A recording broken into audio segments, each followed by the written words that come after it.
Hi, good afternoon, everyone. Myself is Padma Priya. I am from Alamein College, 1309 Study Center. ಇವತ್ತು ನಾನು ನಿಮಗೆ ಪ್ರಾಚೀನ ಭಾರತದ ಇತಿಹಾಸದಲ್ಲಿ ವೈದಿಕ ಯುಗ, ಮಹಾಜಾನಪದ ಹಾಗೂ ಅಲೆಕ್ಸಾಂಡರ್ ದಾಳಿ ಮತ್ತು ಮೌರ್ಯ ಸಾಮ್ರಾಜ್ಯ ಇದನ್ನೆಲ್ಲ ಇವತ್ತು ಹೇಳ್ತಾ ಇದ್ದೀನಿ.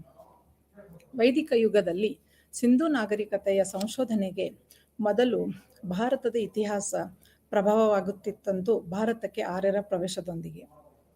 ಕಲ್ಕತ್ತಾ ಹೈಕೋರ್ಟಿನ ನ್ಯಾಯಾಧೀಶನಾಗಿದ್ದ ಸರ್ ವಿಲಿಯಂ ಜೋನನ್ನು ಕ್ರಿಸ್ತಿಶಕ 1786ರಲ್ಲಿ ಗ್ರೀಕ್, ಲ್ಯಾಟಿನ್ ಮತ್ತು ಇತರ ಯುರೋಪಿಯನ್ ಭಾಷೆಗಳ ಸಂಸ್ಕೃತಿ ಭಾಷೆಯು ಬಹುಮಟ್ಟಿಗೆ ಹೋಲುತ್ತದೆಂಬುದನ್ನು ಕಂಡುಹಿಡಿದರು. ಅಂದಿನಿಂದ ಭಾಷಾ ತಜ್ಞರು ಹಾಗೂ ಇತಿಹಾಸ ತಜ್ಞರು ಅಂದಿನಿಂದ ಪಶ್ಚಿಮದಿಂದ ಬಂದ ಭಾಷೆ, ಅದನ್ನಾಡುವ ಆರ್ಯರು ಹಾಗೂ ಯುರೋಪಿಯನ್ನ ಭಾಷೆಗಳನ್ನಾಡುವ ಜನರು ಒಂದೇ ಮೂಲದಿಂದ ಬಂದವರೆಂದು ವ್ಯಾಖ್ಯಾನಿಸಲಾರಂಭಿಸಿದರು. ಆರ್ಯರ ಮೂಲಸ್ಥಾನದ ಬಗ್ಗೆ ವಿದ್ವಾಂಸರಲ್ಲಿ ವಿಭಿನ್ನ ಅಭಿಪ್ರಾಯಗಳಿವೆ. ಇವರ ಮೂಲವನ್ನು ಉತ್ತರ ಧ್ರುವದಿಂದ ಪ್ರಾರಂಭಿಸಿ ಭಾರತದವರೆಗೆ ವಿಭಿನ್ನ ಅಭಿಪ್ರಾಯಗಳನ್ನು ಕೆಳಕಂಡಂತೆ ಅಧ್ಯಯನ ಮಾಡಬಹುದು. ಆರ್ಯರು ವಿದೇಶಿಯರಲ್ಲ, ಅವರು ಮೂಲ ನೆಲ ಭಾರತ. ಆರ್ಯರು ಭಾರತದಿಂದಲೇ ವಿವಿಧ ಪ್ರದೇಶಗಳಿಗೆ ವಲಸೆ ಹೋಗಿರಬೇಕೆಂದು ಕೆಲವರ ವಾದವಾಗಿದೆ. ಅದೇ ರೀತಿ ವಾದದ ಪ್ರತಿಪಾದಕರೆಂದರೆ ಗಂಗನಾಥ್ ಜಾರವರು ಆರ್ಯರ ಮೂಲಸ್ಥಾನವು ಬ್ರಹ್ಮರ್ಷಿ ದೇವವೆಂದು ಎದಿಸಿದ್ದಾರೆ. ಆರ್ಯರ ಮೂಲಸ್ಥಾನವು ಮುಲ್ತಾನಿ ದೇವಿಕಾ ನದಿ ತೀರವೆಂದಿದ್ದಾರೆ. ಆರ್ಯರು ಭಾರತದ ಮೂಲ ನಿವಾಸಿಗಳಲ್ಲ, ಅವರು ಭಾರತಕ್ಕೆ ವಲಸೆ ಬಂದವರು ಎಂಬುದಕ್ಕೆ ಸಾಕಷ್ಟು ಸಿಕ್ಕಿವೆ. ಹಿಂದೆ ಆರ್ಯರ ಮೂಲಸ್ಥಾನ ಮಧ್ಯ ಏಷ್ಯಾ ಎಂಬ ಶ್ರೀರೇಖೆಯಡಿಯಲ್ಲಿ ಭೋಗಾಜಕಾಯ ಮತ್ತಿತರ ಶಾಸನಗಳನ್ನು ಅಧ್ಯಯನ ಮಾಡಿದ್ದೇವೆ. ಹಾಗಾಗಿ ಆರ್ಯರು ಕ್ರಿಸ್ತಪೂರ್ವ 2000ರಲ್ಲಿ ನಂತರ ತಮ್ಮ ನೆಲೆಗಳಿಂದ ವಿವಿಧ ಗುಂಪುಗಳಾಗಿ ವಿವಿಧೆಡೆ ಚದುರಿಸಿದರು. ಆರ್ಯ ಸಂಸ್ಕೃತಿಯ ಬಗೆಗಿನ ಪ್ರಾಶಾನ ಆಧಾರಗಳು ಆರ್ಯರ ಸಂಸ್ಕೃತಿಯನ್ನು ರುಜುವಾತು ಮಾಡಿಸಲು ಪ್ರಾಚ್ಯ ಶೋಧನದಿಂದ ದೊರೆತ ಪ್ರಮಾಣಗಳನ್ನು ಇನ್ನೂ ನಿರ್ಣಾಯಕವಾಗಿ ಸೂಚಿತವಾಗಿಲ್ಲ. ಬೂದ ಬಣ್ಣದ ಮಡಕೆಗಳು ಸಂಸ್ಕೃತಿಯ ಜೊತೆಗೆ ಸಂಭವನೀಯ ಸಾಮ್ಯವನ್ನು ಸೂಚಿಸಲಾಗಿದೆ. ಬೂದು ಬಣ್ಣದ ಮಡಕೆಗಳ ಸಂಸ್ಕೃತಿ ನಿವೇಶನಗಳಾಗಿ ಗಂಗಾ ಕಣಿವೆಯ ಪಶ್ಚಿಮಾರ್ಧದಲ್ಲಿ ಸಿಕ್ಕಿವೆ. ಇತ್ತೀಚೆಗೆ ಭಗವಾನ್ಪುರ ಮತ್ತು ಪಂಜಾಬಿನಲ್ಲಿ 3 ವಿದೇಶಿಗಳ ಆರ್ಯರ ಋಗ್ವೇದ ಕಾಲವನ್ನು ಪ್ರತಿನಿಧಿಸುತ್ತೇವೆಂದು ವಿದ್ವಾಂಸರು ಅಭಿಪ್ರಾಯಪಟ್ಟಿದ್ದಾರೆ. ಭಗವಾನ್ಪುರದಲ್ಲಿ 13 ಕೊಠಡಿಗಳ ಮಣ್ಣಿನ ಮನೆ ಗೋಚರವಾಗಿದ್ದು, ಅದು ದೊಡ್ಡ ಅಭಿವ್ಯಕ್ತ ಕುಟುಂಬದ ಅಥವಾ ಬುಡಕಟ್ಟಿನ ನಾಯಕನ ಮನೆ ಇರಬಹುದೆಂದು ಊಹಿಸಲಾಗಿದೆ. ಇಲ್ಲಿ ಹೇರಳವಾಗಿ ಗೋವಿನ ಮೂಳೆಗಳು ದೊರೆತಿವೆ, ಆದರೆ ಕಬ್ಬಿಣದ ಅವಶೇಷಗಳು ದೊರಕಿಲ್ಲ. ವೇದಗಳ ಕಾಲವನ್ನು ನಿರ್ಧರಿಸುವಲ್ಲೂ ಒಮ್ಮತ ಅಭಿಪ್ರಾಯಗಳು ಮೂಡದೆ ಚರ್ಚಾಸ್ಪದವಾಗಿ ಉಳಿದಿದೆ. ವೇದಗಳ ಕಾಲವನ್ನು ನಿರ್ಧರಿಸಲು ವೈಜ್ಞಾನಿಕ, ಸಾಹಿತ್ಯ ಮುಂತಾದ ಋಗ್ವೇದ ಕಾಲದ ಜನರ ರಾಜಕೀಯ ಹಾಗೂ ಸಾಮಾಜಿಕ ವ್ಯವಸ್ಥೆಗಳಿಗೆ ಆಧಾರವಾದದ್ದು ಅವರ ಪಿತೃಪ್ರಧಾನ ಕುಟುಂಬ ವ್ಯವಸ್ಥೆ. ಕುಟುಂಬವನ್ನು ಕುಲವೆಂದು ಕರೆಯುತ್ತಿದ್ದರು. ಕುಟುಂಬಕ್ಕಿಂತ ಹಿರಿಯ ಘಟಕಗಳನ್ನು ಕ್ರಮವಾಗಿ ಗ್ರಾಮ, ವಿಷ ಮತ್ತು ಜನ ಎನ್ನುತ್ತಿದ್ದರು. ಋಗ್ವೇದ ಕಾಲದಲ್ಲಿ ರಾಜತ್ವ ಮೂಲದ ಬಗೆಗೆ ಇದ್ದ ಕೆಲವು ಆರ್ಯ ದಂತಕಥೆಗಳಲ್ಲಿ ರಾಜಕೀಯ ವ್ಯವಸ್ಥೆ ಉಗಮವನ್ನು ಗುರುತಿಸಬಹುದು. ರಾಜನ ಪ್ರಥಮ ಕರ್ತವ್ಯವೆಂದರೆ ವನದ ಜನರ ಹಾಗೂ ವನಕ್ಕೆ ಸೇರಿದ ಭೂಮಿ ಹಾಗೂ ಪಶುಗಳನ್ನು ರಕ್ಷಿಸುವುದಾಗಿತ್ತು. ರಾಜನು ಶತ್ರುಗಳನ್ನು ಪ್ರತಿಭಟಿಸಿ ಯುದ್ಧ ಮಾಡಬೇಕಿತ್ತು. ಪ್ರಜೆಗಳ ನಡತೆಯನ್ನು ಗಮನಿಸಲು ಅವನು ಗೂಢಚಾರವನ್ನು ನೇಮಿಸಿ ತಪ್ಪಿತಸ್ಥರನ್ನು ಶಿಕ್ಷಿಸಬೇಕಿತ್ತು. ರಾಜನ ನೆರವಿಗೆ ಮಂತ್ರಿ ಷರತ್ತು ಇದ್ದದ್ದು.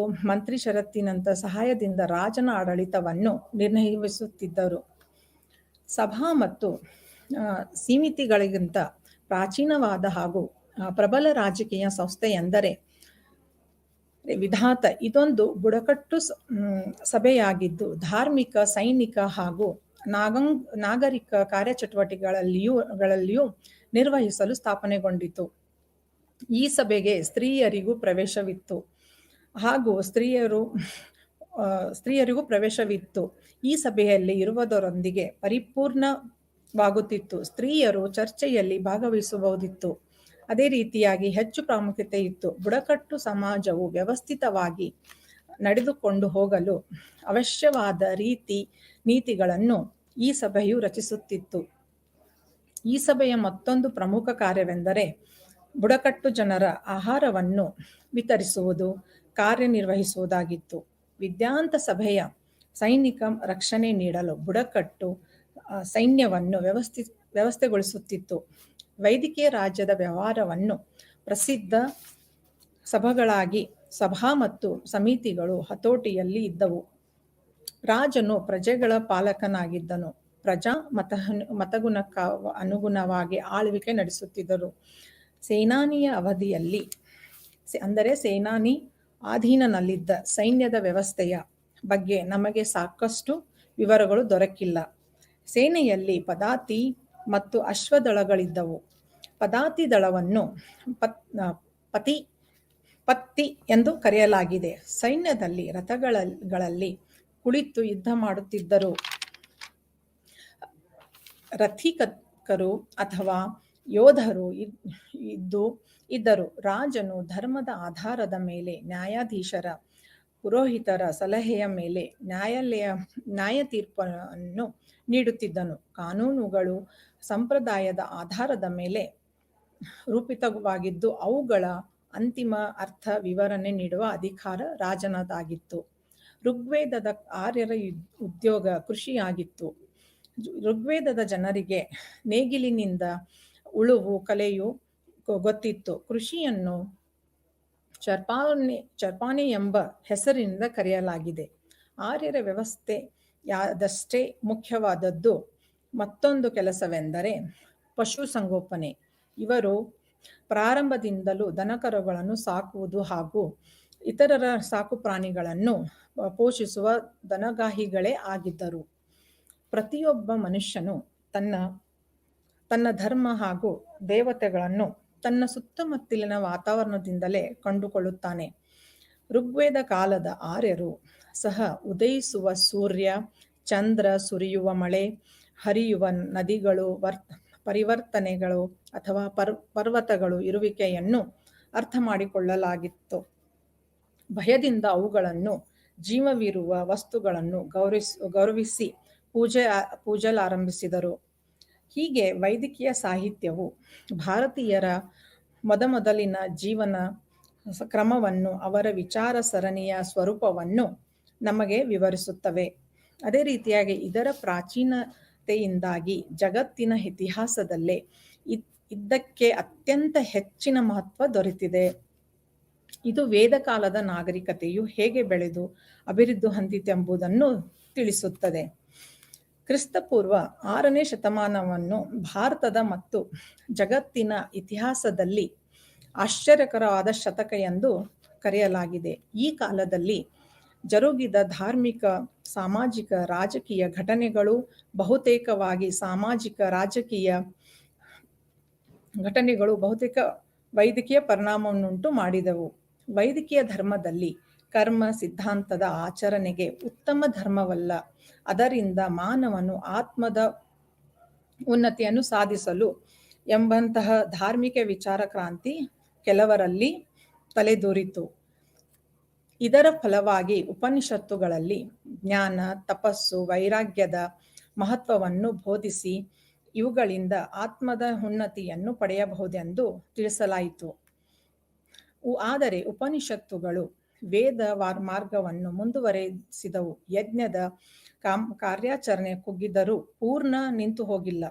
ಉಪನಿಷತ್ತುಗಳು ಪ್ರತಿಪಾದನೆ ಜನರನ್ನು ಮುಟ್ಟಲಿಲ್ಲ. ಹಾಗಾಗಿ ಶತಮಾನದ ಭಾರತೀಯ ಇತಿಹಾಸವು ಹಳೆಯ ವ್ಯವಸ್ಥೆಯನ್ನು ವಿರುದ್ಧದ ಹೋರಾಟದ ಕಾಲವೇ ಆಗಿತ್ತು. ಹೋರಾಟವು ಸಂಭವಿಸಿದುದು ಹಳೆಯ ಸಾಮಾಜಿಕ ವ್ಯವಸ್ಥೆಯನ್ನು ಬದಲಿಸಲು. ಪುರೋಶಾಹಿಗಳಿದ್ದ ಸಂಪೂರ್ಣ ಅಧಿಕಾರವನ್ನು ಕಡಿತಗೊಳಿಸುವುದಕ್ಕಾಗಿ ಈ ಶತಮಾನದಲ್ಲಿ ರೂಪುಗೊಂಡ ತಾತ್ವಿಕ ಚಿಂತನೆ ಪುಸ್ತಕ ಸಮಾಜಕ್ಕೆ ವಿರುದ್ಧವಾದ ಮತ್ತು ಜಾತಿ ವ್ಯವಸ್ಥೆಗೆ ವಿರುದ್ಧವಾದ ತತ್ವಗಳು ಒಳಗೊಂಡಿತ್ತು. ಹೊಸದಾಗಿ ಉದಯಿಸಿದ ಧರ್ಮಗಳು ಸ್ವಾತಂತ್ರ್ಯದ ಪರವಾಗಿದ್ದು ಅನ್ಯಾಯ ಮತ್ತು ಅಸಮಾನತೆಗಳು ವಿರುದ್ಧವಾಗಿದ್ದವು. ಜೈನ ಮತ್ತು ಬೌದ್ಧ ಧರ್ಮದ ಉಗಮದ ಉದ್ದೇಶವೇ ಶತಮಾನಗಳಿಂದ ಬೆಳೆದು ಬೇರೂರಿದ ವೈದಿಕ ಧರ್ಮದ ಮತ್ತು ಸಮಾಜದ ವ್ಯವಸ್ಥೆಯನ್ನು ವಿರೋಧ ದೃಢವಾದ ಪ್ರತಿಭಟನೆಯನ್ನು ನಡೆಸುವುದು. ಆ ಮೂಲಕ ಜನರಲ್ಲಿ ಧಾರ್ಮಿಕ ಸಾಮಾಜಿಕ ನೀತಿ ಅನೀತಿಗಳನ್ನು ಕುರಿತು ವೈಚಾರಿಕ ಮನೋಭಾವನೆಯನ್ನು ಬೆಳೆಸುವುದಾಗಿತ್ತು. ಅದೇ ರೀತಿಯಾಗಿ ಜೈನ ಮತ್ತು ಬೌದ್ಧ ಧರ್ಮಗಳ ಉಗಮ ವೈದಿಕೀಯ ಧರ್ಮವು ಪ್ರಾರಂಭದಲ್ಲಿ ಸರಳವಾಗಿ ಹಾಗೂ ಆಚಾರ ವಿಚಾರಗಳು ಬಹು ಸುಲಭವಾಗಿದ್ದವು. ಆದರೆ ಸಮಯ ಕಳೆದಂತೆ ವೈದಿಕೀಯ ಧರ್ಮವು ಅನೇಕ ಧಾರ್ಮಿಕ ಯಜ್ಞ ಆಚರಣೆಗಳ ಮೂಲಕ ಜಟಿಲವಾಯಿತು. ಜನಸಾಮಾನ್ಯರು ಅಗಾಧ ವೆಚ್ಚ ತಗುಲುತ್ತಿದ್ದ ಯಜ್ಞಾಚರಣೆಗಳನ್ನು ಮಾಡಲಾಗದೆ ನಿಧಿ ಸ್ಥಿತಿ ತಲುಪಿದರು. ಇದರಿಂದಾಗಿ ಅವರು ವೈದಿಕೀಯ ಧರ್ಮದಲ್ಲಿ ಅಸಂತೃಪ್ತಿಗೊಂಡ ಧಾರ್ಮಿಕ ಆಚರಣೆಗಳನ್ನು ಸಂಸ್ಕಾರಗಳನ್ನು ಕೇವಲ ಶ್ರೀಮಂತರು ಹಾಗೂ ರಾಜಮನೆತನದವರು ಮಾತ್ರ ಆಚರಿಸುವಷ್ಟು ವೆಚ್ಚದಾಯಕವಾಗಿತ್ತು. ಆದ್ದರಿಂದ ಜನಸಾಮಾನ್ಯರು ತಮ್ಮ ಕೈಗೊಟ್ಟುವ ಅನಗತ್ಯ ಆಚಾರ ಸಂಸ್ಕಾರಗಳಲ್ಲದೆ ಪುರೋಹಿತರ ನೆರವಿಲ್ಲದೆ ಧರ್ಮವನ್ನಾಚರಿಸುವ ಹೊಸ ಧರ್ಮವನ್ನು ಅಪೇಕ್ಷಿಸಿದರು. ವೈದಿಕೀಯ ಧರ್ಮದಲ್ಲಿ ಅದು ಪುರೋಹಿತರ ವರ್ಗವು ತಾನೇ ಧರ್ಮ ವ್ಯವಸ್ಥಾಪಕನೆಂಬಂತೆ ವರ್ತಿಸುತ್ತಿದ್ದರು. ಜನರಲ್ಲಿ ಆಕ್ರೋಶ ಹುಟ್ಟಿತು. ಪುರೋಹಿತರು ಸಮಾಜದಲ್ಲಿ ಅನಗತ್ಯ ಸಂಸ್ಕಾರಗಳು ಹಾಗೂ ಆಚಾರಗಳನ್ನು ಬಲವಂತವಾಗಿ ಹೇರಿ ಅದರ ಆಚರಣೆಯಿಂದ ಬಂದ ಲಾಭ ಅಥವಾ ಅಪಾರ ಕಾಣಿಕೆಯಿಂದ ಲೋಪಯುಕ್ತರಾಗಿ ಜೀವಿಸುತ್ತಿದ್ದರು. ವೈದಿಕೀಯ ಧರ್ಮದಲ್ಲಿ ಹುಟ್ಟಿಕೊಂಡ ಜಾತಿ ಪದ್ಧತಿ ವಂಶಪರಂಪರೆಗಿದ್ದು ಸಮಾಜವನ್ನು ಕಟ್ಟುನಿಟ್ಟಿನ ವಿಭಜನೆಗೆ ಒಳಪಡಿಸಿತ್ತು. ಈ ವ್ಯವಸ್ಥೆಯಲ್ಲಿ ಬ್ರಾಹ್ಮಣರು ಉಚ್ಚಸ್ಥಾನ ಹೊಂದಿದ್ದು ಮುಂತಾದ ವಿಶೇಷ ಸವಲತ್ತುಗಳನ್ನು ಪಡೆದಿದ್ದರು. ವೈದಿಕ ಯುಗದಲ್ಲಿ ಧರ್ಮದಲ್ಲಿ ರೂಢಿಗೆ ಬಂದ ಯಜ್ಞ ಗಾದಿ ಆಚರಣೆಗಳನ್ನು ಮೊದಲು ಗೃಹದಲ್ಲಿ ಆಚರಿಸಲು ಅವಕಾಶವಿದ್ದು ಎಲ್ಲರೂ ಆಚರಿಸುತ್ತಿದ್ದರು. ಈಶಾನ್ಯ ಭಾರತದಲ್ಲಿ ಬುಡಕಟ್ಟು ಸಮುದಾಯಗಳು ಭಗ್ನಗೊಂಡು ಮಗಧ ಕೋಶಲಗಳಂಥ ನಿರಂಕುಶ ರಾಜಪ್ರಭುತ್ವಗಳು ಹುಟ್ಟಿಕೊಂಡವು. ಈ ರಾಜತತ್ವದ ರಾಜ್ಯಗಳಲ್ಲಿ ಬ್ರಾಹ್ಮಣರಾಗಿ ಧರ್ಮವು ತನ್ನ ಕದಮ್ಮ ಬಾಹುವನ್ನು ಸಮಾಜ ಮೂಲೆ ಮೂಲೆಗಳಿಗೂ ಚಾಚಿತು. ಹಿಂದಿನಿಂದಲೂ ಇದ್ದ ಭಾರತ ಮತ್ತು ಪಾಶ್ಚಿಮಾತ್ಯ ರಾಷ್ಟ್ರಗಳ ನಡುವಣ ವ್ಯಾಪಾರಿ ಸಂಬಂಧವು ಅನೇಕ ವ್ಯಾಪಾರಿ ಮಾರ್ಗಗಳನ್ನು ತೆರೆಯಿತು ಹಾಗೂ ಅದರ ಮೂಲಕ ಭಾರತದ ವ್ಯಾಪಾರಿಗಳು ಯಥೇಚ್ಛ ಸಂಪತ್ತು ಗಳಿಸಿಕೊಂಡರು. ದಾಖಲೆಗಳ ಪ್ರಕಾರ ಕ್ರಿಸ್ತಪೂರ್ವ 600ರಿಂದ 300ರವರೆಗಿನ ಅವಧಿಯಲ್ಲಿ ಭಾರತದಲ್ಲಿ ಚಂಪಾ, ರಾಜಗೃಹ, ಸಂಕೇತ, ಕೌಶಾಂಬಿ, ಬನಾರಸ್, ಶ್ರಾವಸ್ತಿ, ಚಿರಾಂದ್ ಮುಂತಾದ 60 ದೊಡ್ಡ ನಗರಗಳಿದ್ದವು. ನಗರಗಳು ಬೆಳವಣಿಗೆಗೊಂಡಂತೆ ನಗರ ಜೀವನವು ಸಂಕೀರ್ಣವಾಗುತ್ತಾ ಹೋಯಿತು. ಜಿಪುಣತನ, ಸ್ವಾರ್ಥಕ್ಕಾಗಿ ಕೊಳ್ಳೆ ಹೊಡೆಯುವುದು, ತೆರಿಗೆಗಳು ಅಧಿಕ, ಹೊರೆ, ದಾಸತ್ವ, ಬಡ್ಡಿ, ಚಕ್ರ ಬಡ್ಡಿ, ಆಸ್ತಿ ಅಥವಾ ಮೊದಲಾದ ಹೊಸ ಶೋಷಣೆಗಳು ಸ್ವತಂತ್ರ ಸಂಕೀರ್ಣ ನಗರ ಜೀವನ ದುರಸ್ಥವಾಯಿತು. ಅದೇ ವೇಳೆಗೆ ಆಶಾಕಿರಣವಾಗಿ ಜ್ಯೋತಿಯಂತೆ ಉದಯಿಸಿದ ಹೊಸ ಧರ್ಮಗಳಲ್ಲಿ ಜನರು ನೆಮ್ಮದಿ ನೆಲೆ ಕೊಂಡುಕೊಂಡರು. ಹೀಗೆ ಕ್ರಿಸ್ತಪೂರ್ವ 6ನೇ ಶತಮಾನದ ಸಾಮಾಜಿಕ, ಧಾರ್ಮಿಕ, ರಾಜಕೀಯ ಹಾಗೂ ಆರ್ಥಿಕ ಹೀನಸ್ಥಿತಿಗಳು ಹೊಸ ಧರ್ಮಗಳ ಉದಯಕ್ಕೆ ಕಾರಣವಾದವು. ಅವುಗಳು ಜೈನ ಮತ್ತು ಬೌದ್ಧ ಧರ್ಮಗಳು. ವೈದಿಕ ಧರ್ಮದ ವಿರುದ್ಧ ಪ್ರತಿಭಟಿಸಿದ ಮೊದಲ ಧರ್ಮವೆಂದರೆ ಜೈನ ಧರ್ಮ. ಇದು ಬೌದ್ಧ ಧರ್ಮಕ್ಕಿಂತಲೂ ಮೊದಲು ಏಳ್ಗೆಗೊಂಡ ಧರ್ಮ. ಜೈನ ಧರ್ಮದ ಪ್ರಮುಖ ಪ್ರವಾದಿ ಮಹಾವೀರನು ಗೌತಮ ಬುದ್ಧನ ಹಿರಿಯ ಸಮಕಾಲೀನಾಗಿದ್ದನು. ಜೈನ ಸಂಪ್ರದಾಯದ ಪ್ರಕಾರ ಮಹಾವೀರನು ಜೈನ ಧರ್ಮದ ಸಂಸ್ಥಾಪಕನಾಗಿರಲಿಲ್ಲ. ಆತನ ಒಬ್ಬರ ನಂತರ ಒಬ್ಬರಂತೆ ಧರ್ಮೋಪದೇಶ ಮಾಡಿದ್ದ 24 ಮಂದಿ ತೀರ್ಥಂಕರಲ್ಲಿ ಕೊನೆಯವನಾಗಿದ್ದನು. ವರ್ಧಮಾನ್ ಮಹಾವೀರನಿಗಿಂತ ಹಿಂದಿನ ತೀರ್ಥಂಕರ ಹೆಸರು ಪಾರ್ಶ್ವನಾಥ್. ಜಾಕೋಬಿಯ ಅವರ ಅಭಿಪ್ರಾಯದಲ್ಲಿ ಆತ ಮಹಾವೀರನಿಗಿಂತ ಸುಮಾರು 250 ವರ್ಷಗಳ ಹಿಂದೆ ಜೀವಿಸಿದ್ದ. ಪಾರ್ಶ್ವನಾಥ ಜೈನ ಗ್ರಂಥಗಳು ವಿವರಿಸುವ 24 ತೀರ್ಥಂಕರಲ್ಲಿ 23ನೇ ತೀರ್ಥಂಕನಾದ. ಪಾರ್ಶ್ವನಾಥನು ಐತಿಹಾಸಿಕ ವ್ಯಕ್ತಿಯಾಗಿದ್ದನು.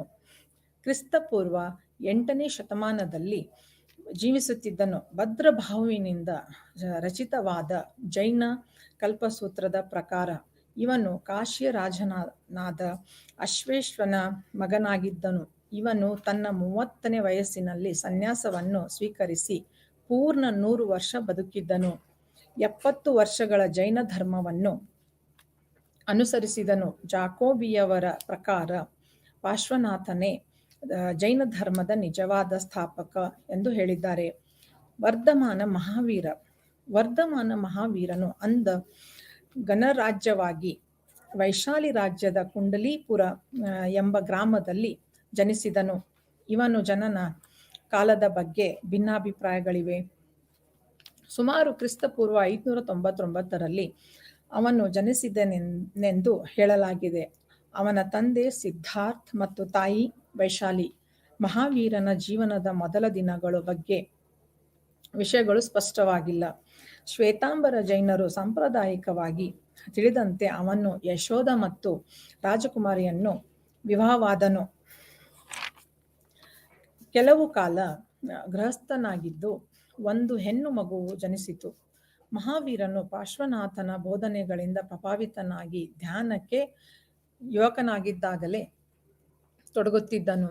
ಅವನ ತಂದೆ ತಾಯಿ ಮರಣ ಹೊಂದಿದ ನಂತರ ಜೀವನದಲ್ಲಿ ಜಿಗುಪ್ಸೆಗೊಂಡು ತನ್ನ ಸಹೋದರನ ಅನುಮತಿ ಪಡೆದು ತನ್ನ 30ನೇ ವಯಸ್ಸಿನಲ್ಲಿ ಸಂಸಾರವನ್ನು ತ್ಯಜಿಸಿದನು. ಸುಮಾರು 12 ವರ್ಷಗಳ ಕಾಲ ನಗ್ನ ತಪಸ್ವಿಯಾಗಿ ಭಾರತದ ಅನೇಕ ಭಾಗಗಳಲ್ಲಿ ಕಠಿಣ ತಪಸ್ಸನ್ನಾಚರಿಸಿದ. ಈ ಅವಧಿಯಲ್ಲಿ ಅರ್ಧದಷ್ಟು ಕಾಲವನ್ನು ಅವನು ಗೋಶಾಲ್ ಎಂಬ ಭಿಕ್ಷುವಿನೊಡನೆ ಕಳೆದನು. ಮುಂದೆ ಗೋಶಾಲನು ಮಹಾವೀರನನ್ನು ಬಿಟ್ಟು ಅಜೀವಿಕ ಎಂಬ ಪಂಥದ ನಾಯಕನಾದನು. ಮಹಾವೀರನು ತನ್ನ ಉಳಿದ ಜೀವಿತಾವಧಿಯನ್ನು ತನ್ನ ತತ್ವಗಳನ್ನು ಜನರಿಗೆ ಬೋಧಿಸುತ್ತಾ ಹೋದನು. ಜೈನ ಧರ್ಮದ ಪ್ರಮುಖ 5 ಮಹಾತತ್ವಗಳು ಅಹಿಂಸಾ, ಸತ್ಯ, ಆಸ್ತಿಯ ಅಂದರೆ ಕಳ್ಳತನ ಮಾಡದಿರುವುದು, ಅಪರಿಗ್ರಹ ಅಂದರೆ ಸಂಪತ್ತಿನ ವ್ಯಾಮೋಹ ಹೊಂದದಿರುವುದು ಮತ್ತು ಬ್ರಹ್ಮಚರ್ಯ. ಮೊದಲು 4 ತತ್ವಗಳನ್ನು ಪಾರ್ಶ್ವನಾಥನು ಬೋಧಿಸಿದರೆ ಮಹಾವೀರನು 5ನೇ ಬ್ರಹ್ಮಚರ್ಯ ತತ್ವವನ್ನು ಸೇರ್ಪಡೆ ಮಾಡಿದನು. ಇಂತಹ ಎಲ್ಲ ಬಂಧನಗಳಿಂದಲೂ ವಿಮುಕ್ತವಾಗಬೇಕಾದರೆ ಮನುಷ್ಯನು ತಾನು ಧರಿಸುವ ಉಡುಪು ಸೇರಿದ ಹಾಗೆ ಸಕಲ ಬಾಹ್ಯ ವಸ್ತುಗಳನ್ನು ತ್ಯಜಿಸಬೇಕೆಂದು ಅವನು ಪ್ರಚಾರ ಮಾಡಿದನು. ಮಹಾವೀರನು ಗಣಧಾರರೆಂಬ ನಿಷ್ಠೆ ಅನುಯಾಯಿಗಳನ್ನು ಹೊಂದಿದ್ದನು. ಮಹಾವೀರನ ಜೀವಿತಾವಧಿಯಲ್ಲಿ ಗಣಧಾರರಲ್ಲಿ ಒಬ್ಬನನ್ನು ಹೊರತು ಎಲ್ಲರೂ ಮೃತರಾಗಿದ್ದರು. ಗಣಧಾರನ ಸುಧರ್ಮನು ಮಹಾವೀರನ ನಂತರ ಸಂಘದ ಮುಖ್ಯಸ್ಥನಾದನು. ಮಹಾವೀರನ ಮರಣಾನಂತರ ಜೈನ ಧರ್ಮವು ಅನೇಕ ಭಿನ್ನಾಭಿಪ್ರಾಯಗಳಿಂದಾಗಿ ಶ್ವೇತಾಂಬರ ಮತ್ತು ದಿಗಂಬರ ಎಂಬ 2 ಪಂಥಗಳಾಗಿ ವಿಭಾಗಗೊಂಡವು. ಮಹಾವೀರನ ವಸ್ತ್ರ ಧರಿಸುವಂತಿಲ್ಲ ಎಂಬುದನ್ನು ವಿರೋಧಿಸಿ ಬಿಳಿಯದೆಡೆಗೆ ತೊಟ್ಟವರನ್ನು ಶ್ವೇತಾಂಬರ ಎಂದು, ಮಹಾವೀರನ ತತ್ವವನ್ನು ಪಾಲಿಸಲು ದಿಗಂಬರರ ಅಂದರೆ ತತ್ವವನ್ನು ಪಾಲಿಸಲು ವಸ್ತ್ರ ಧರಿಸದೆ ಬರೀ ಮೈಲಿಯಲ್ಲಿರುವ ದಿಗಂಬರೆಂದು ಕರೆಯಲಾಯಿತು. ಶ್ವೇತಾಂಬರರು ಹೆಚ್ಚಾಗಿ ಉತ್ತರ ಭಾರತದಲ್ಲೂ, ದಿಗಂಬರ ಪ್ರತಿನಿಧಿಗಳು ಕೆಲವರು ದಕ್ಷಿಣ ಭಾರತದಲ್ಲೂ ಕಾಣಬಹುದು. ಜೈನ ಧರ್ಮದ ಕೊಡುಗೆಗಳು. ಜೈನ ಧರ್ಮವು ಒತ್ತು ಕೊಟ್ಟು ಬೋಧಿಸಿದ ಅಹಿಂಸಾ ತತ್ವವು ಭಾರತೀಯ ಸಂಸ್ಕೃತಿಯ ಮೂಲಭೂತ ಸಿದ್ಧಾಂತವಾಗಿದೆ. ಇಂದಿಗೂ ಇದು ಉಳಿದುಕೊಂಡಿದೆ. ಅಹಿಂಸೆ ಎಂಬ ಸಿದ್ಧಾಂತದಿಂದಾಗಿ ಯಜ್ಞ ಯಾಗಾದಿಗಳು ನಡೆಯುತ್ತಿದ್ದವು. ಆವಾಗ ಪ್ರಾಣಿ ಬಲಿ ನಿಂತಿತು. ಜಾತಿ ವ್ಯವಸ್ಥೆಯನ್ನು ವಿರೋಧಿಸಿದ್ದರಿಂದಾಗಿ ವಿವಿಧ ಕೆಳ ವರ್ಗದ ಜನರು ಜೈನ ಧರ್ಮದಲ್ಲಿ ಸಮಾನತೆ ಕಂಡುಕೊಂಡರು. ಇದರಿಂದಾಗಿ ವೈದಿಕೀಯ ಧರ್ಮವು ಅವನತಿಯ ಹಾದಿ ಹಿಡಿದ ಹಾಗೆ ವೈದಿಕೀಯ ಧರ್ಮದಲ್ಲೂ ಸುಧಾರಣೆ ಪ್ರಕ್ರಿಯೆಗಳುಂಟಾಗಿ ಹಿಂದೂ ಧರ್ಮವು ಶುದ್ಧಗೊಂಡಿತು. ಜೈನ ಧರ್ಮವೂ ಸಹ ಶಿಲ್ಪಕಲೆ ಮತ್ತು ಚಿತ್ರಗಳಲ್ಲೆಲ್ಲ ಹೀಗೆ ಜೈನ ಧರ್ಮವು ಭಾರತೀಯ ಸಮಾಜಕ್ಕೆ ಅಮೋಘ ಕೊಡುಗೆಗಳನ್ನು ಹಾಗೂ ಪ್ರಭಾವವನ್ನು ಬೀರಿ ಎಂದು ಹೇಳಬಹುದು. ಬೌದ್ಧ ಧರ್ಮದಲ್ಲಿ ಅರಿವಿನ ದಾರಿ ಕಾಣದೆಯೇ ಜನಸಮುದಾಯವು ನೆರಳುವಾಗಿ ಅರಿತು ದಾರಿ ತೋರುವ ಮಹಾಪುರುಷನನ್ನು ಅವತರಿಸುತ್ತಾರೆ ಎಂದು ನಂಬಿಕೆ ಇದೆ.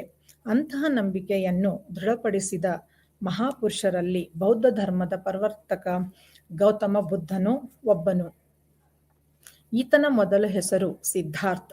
ಇವನ ತಂದೆ ಕಪಲಿವಸ್ತುವನ್ನು ಆಳುತ್ತಿದ್ದ ಶಾಕ್ಯ ಪಂಗಡಕ್ಕೆ ಸೇರಿದ ಶುದ್ಧೋಧನ. ತಾಯಿ ಮಾಯಾದೇವಿ. ಮಾಯಾದೇವಿ ಶಾಕ್ಯ ಪ್ರಾಂತ್ಯದ ದೇವದನಹ ಎಂಬ ಸಣ್ಣ ಪಟ್ಟಣದಲ್ಲಿ ವಾಸಿಸುತ್ತಿದ್ದರು.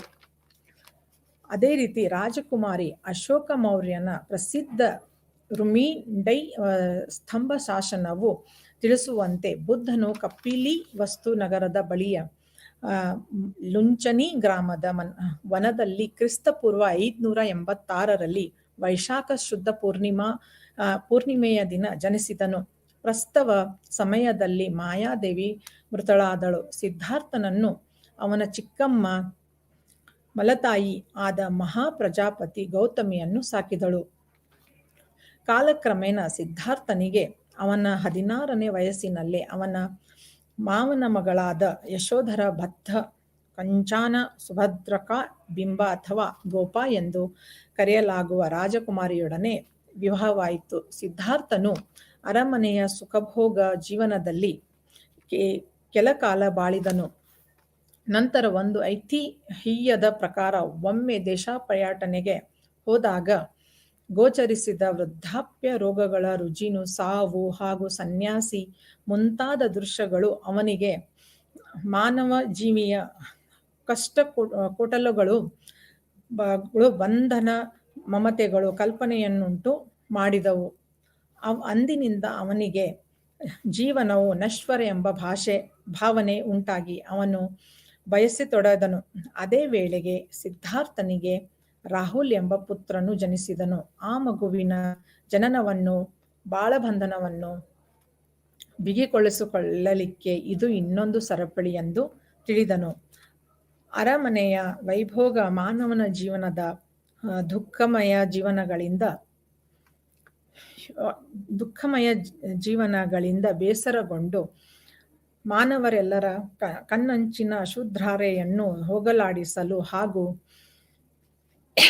ಹಾಗೂ ಮಾನವನ ಕೋಟೆಯ ತೋಳಗಳ ಅಂಟೆ ಕಾರಣವಾಡಲು ಪ್ರಯತ್ನಿಸಿದ.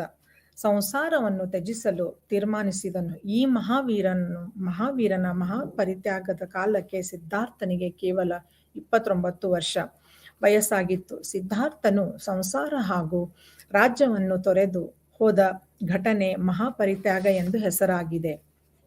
ಬೌದ್ಧ ಧರ್ಮದ ಪ್ರಮುಖ ತತ್ವಗಳು ಬುದ್ಧನು ಉಪದೇಶಿಸಿದ ತತ್ವಗಳು ಶಾಸನಗಳೆಂದು ಕರೆಯುತ್ತಾರೆ. ಬುದ್ಧನು ಸ್ವತಃ ಬೋಧಿಸಿದ 4 ಶ್ರೇಷ್ಠ ತತ್ವಗಳು ಆಧಾರದ ಮೇಲೆ ಬುದ್ಧ ಪರಂಪರೆಯು ಬೆಳೆದಿದೆ.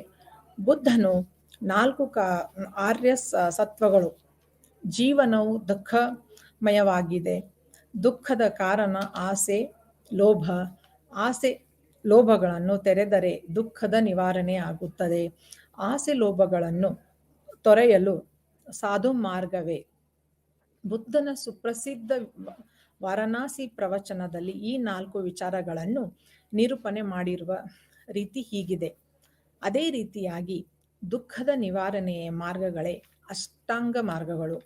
ಅದರಲ್ಲಿ ಒಳ್ಳೆಯ ನಂಬಿಕೆ, ಒಳ್ಳೆಯ ಆಲೋಚನೆ, ಒಳ್ಳೆಯ ಮಾತು, ಉತ್ತಮ ನಡತೆ, ಉತ್ತಮ ಜೀವನ, ಒಳ್ಳೆಯ ಪ್ರಯತ್ನ, ಉತ್ತಮ ವಿಚಾರಗಳು, ನೆನಪು, ಯೋಗ್ಯತೆಯ ಧ್ಯಾನ. ಬೌದ್ಧ ಸನ್ಯಾಸಿಗಳು ಸನ್ಯಾಸಿನಿಯರು ಇದ್ದ ಗುಂಪಿನ ವರ್ಗಕ್ಕೆ ಸಂಘವೆಂದು ಬುದ್ಧನು ಹೆಸರಿಸಿದನು. ಬುದ್ಧನು ತನ್ನ ಅನುಯಾಯಿಗಳನ್ನು ಪ್ರಭಾಜ್ಯ ಮತ್ತು ಉಪಸಂಪಾದ ದೀಕ್ಷೆಗಳನ್ನು ಕೈಗೊಳ್ಳಬೇಕೆಂದು ಅಪೇಕ್ಷಿಸಿದನು. ಅದರ ಅರ್ಥವೇನೆಂದರೆ ಜನರು ಸಮಾಜದಿಂದ ಹೊರಗೆ ಹೋಗುವ ಮತ್ತು ಭಿಕ್ಷುಗಳ ಸಂಘ ಜೀವನದ ಒಳಗೆ ಬರುವ ದೀಕ್ಷೆಗಳನ್ನು ಕೈಗೊಳ್ಳುವಂತೆ ಆತ ಉಪದೇಶಿಸಿದ. ಬೌದ್ಧ ಧರ್ಮದ ಪ್ರಸಾರ. ಬುದ್ಧನು ಮಹಾಜ್ಞಾನವನ್ನು ಪಡೆದು ನಂತರ 45 ವರ್ಷಗಳ ಕಾಲ ತನ್ನ ತತ್ವಗಳನ್ನು ಎಡಬಿಡದೆ ಬೋಧಿಸಿದನು. ವರ್ಷದ ಮಳೆಗಾಲದಲ್ಲಿ 4 ತಿಂಗಳು ಮಾತ್ರ ಒಂದೆಡೆ ವಿಹಾರ ರಕ್ಷಣೆ ಪಡೆಯುತ್ತಿದ್ದನು. ಇನ್ನುಳಿದ 8 ತಿಂಗಳು ಒಂದೆಡೆ ನಿಲ್ಲದೆ ಸಂಚರಿಸುತ್ತಿದ್ದನು.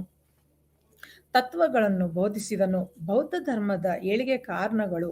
ಬೌದ್ಧ ಧರ್ಮವು ಬಹುಶೀಘ್ರವಾಗಿ ಹಾಗೂ ವ್ಯಾಪಕವಾಗಿ ಭಾರತ ಮತ್ತು ವಿದೇಶಗಳಲ್ಲಿಯೂ ಪ್ರಸಾರಗೊಂಡಿತು. ಬೌದ್ಧ ಧರ್ಮದ ಏಳಿಗೆಗೆ ಭಗವಾನ್ ಬುದ್ಧನ ವ್ಯಕ್ತಿತ್ವ ಮತ್ತು ಬೋಧನಾ ಕ್ರಮಗಳು, ಸರಳ ಜನಸಾಮಾನ್ಯರ ಭಾಷೆ, ಬೌದ್ಧ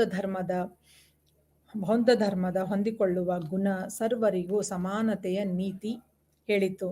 ನಂತರ ವೈದಿಕ ಕಾಲ ಹಾಗೂ ಬೌದ್ಧದ ನಂತರ ಕಾಲದಲ್ಲಿ ಇಂಡೋ ಆರ್ಯರನ ಧಾರ್ಮಿಕ ದೃಷ್ಟಿಕೋನದಲ್ಲಿ ತೀವ್ರ ಬದಲಾವಣೆಗಳಾದವು.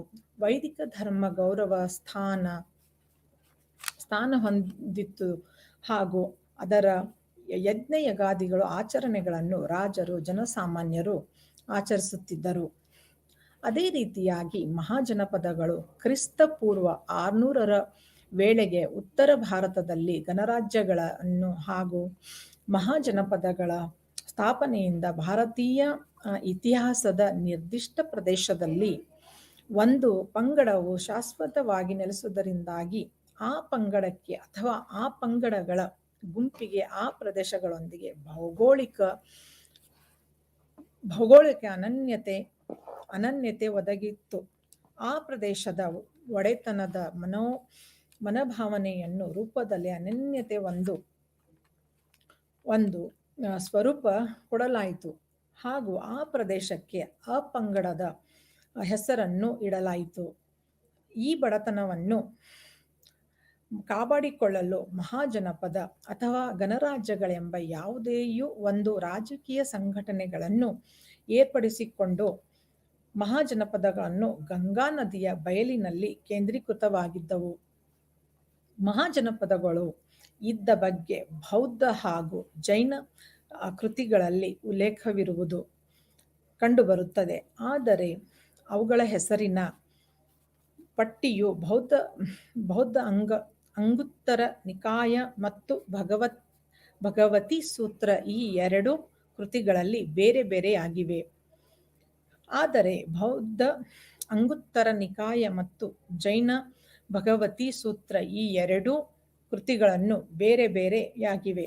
ಆದರೆ ಬೌದ್ಧ ಅಂಗುತ್ತರ ನಿಕಾಯವು ಮಹಾಜನಪದಗಳಿಂದ ಕಾಲದಲ್ಲಿ ರಚಿತವಾಗಿದ್ದು, ಜೈನ ಭಗವತಿ ಸೂತ್ರವು ನಂತರ ರಚಿಸಲ್ಪಟ್ಟಿದ್ದರಿಂದ ಬೌದ್ಧ ಧರ್ಮ ಕೃತಿಯಲ್ಲಿನ ಮಹಾಜನಪದಗಳೇ ಹೆಚ್ಚು ಐತಿಹಾಸಿಕವೆಂದು ನಂಬಲಾಗಿದೆ. ಅದೇ ರೀತಿಯಾಗಿ ಮಗಧದ ಉದಯದಲ್ಲಿ ಕ್ರಿಸ್ತ ಪೂರ್ವ 6ನೇ ಶತಮಾನದಿಂದ ಕ್ರಿಸ್ತ ಪೂರ್ವ 4ನೇ ಶತಮಾನದ ಕಾಲವನ್ನು ಉತ್ತರ ಭಾರತದ ರಾಜಕೀಯ ಏಳಿಗೆಗೆ ಕಾಲವೆಂದು ಪರಿಗಣಿಸಲಾಗಿದೆ.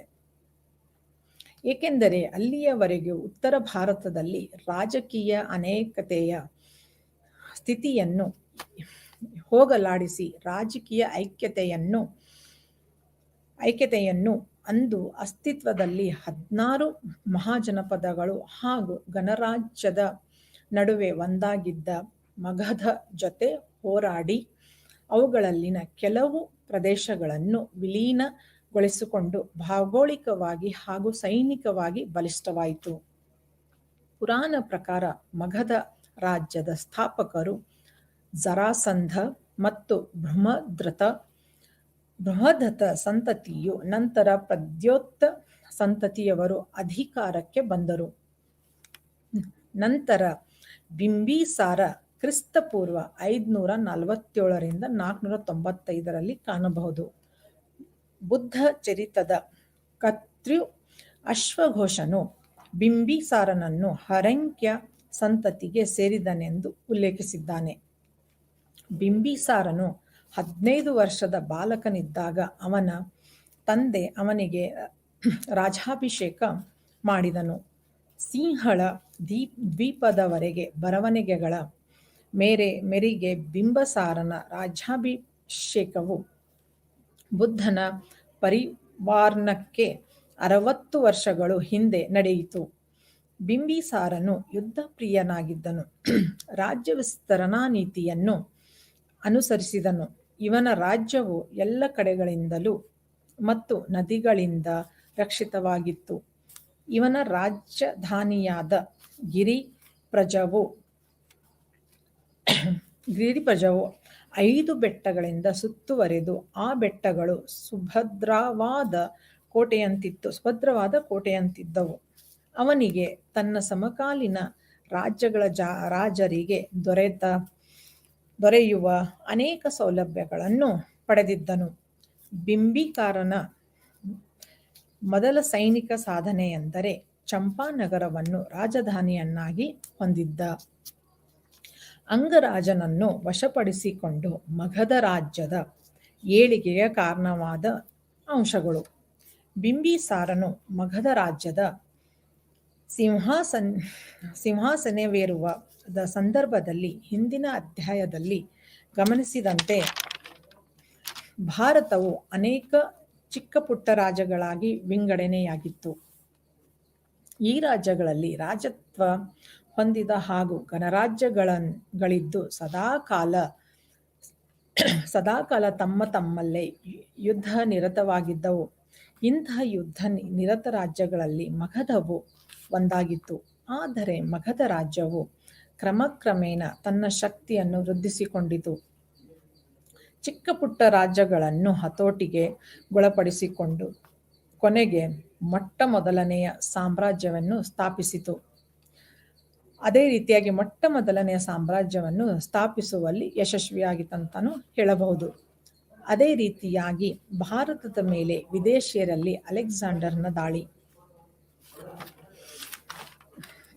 ಕ್ರಿಸ್ತಪೂರ್ವ 327 ಆರಂಭಿಸಿದ ಭಾರತದ ದಾಳಿಯಲ್ಲಿ ಅಲೆಕ್ಸಾಂಡರನು ಕೈಗೊಂಡ ಮೊದಲ ಕ್ರಮವೆಂದರೆ ಈಗಿನ ಕಾಬೂಲಿನ ಬಳಿ ಅನೇಕ ದುರ್ಗಗಳ ಬಳಿ ರಕ್ಷಣಾ ಸೈನ್ಯಗಳನ್ನಿಟ್ಟನು ಹಾಗೂ ಆ ಪ್ರದೇಶದಲ್ಲಿ ಅನೇಕ ಅನಾಗರಿಕರ ಜನಾಂಗಗಳನ್ನು ಸೋಲಿಸಿ ತನ್ನ ಮಾತೃಭೂಮಿಯೊಂದಿಗೆ ಸಂಪರ್ಕ ಹೊಂದಿದ್ದನು.